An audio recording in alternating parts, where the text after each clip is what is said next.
This video demonstrates how easy it is to check a medical ventilator with the Citrex ventilator tester.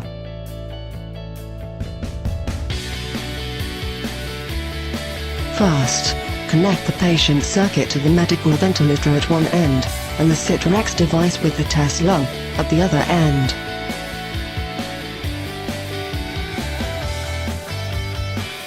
Now, start ventilation and wait approximately 5 breaths, until measurements are stabilized.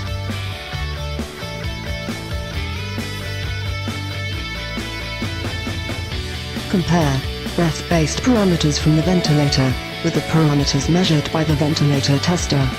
In this example, peak pressure and PEEP.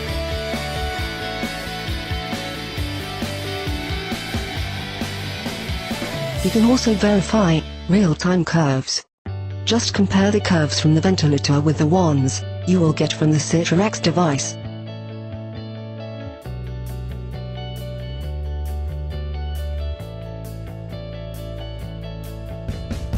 Use the integrated web server to analyze and record data in more detail.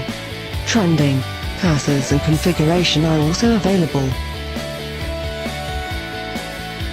Citrex H4, a perfect tool for biomedical engineers to test all kinds of ventilators. State-of-the-art technology, simple, compact and reliable, and Swiss-made.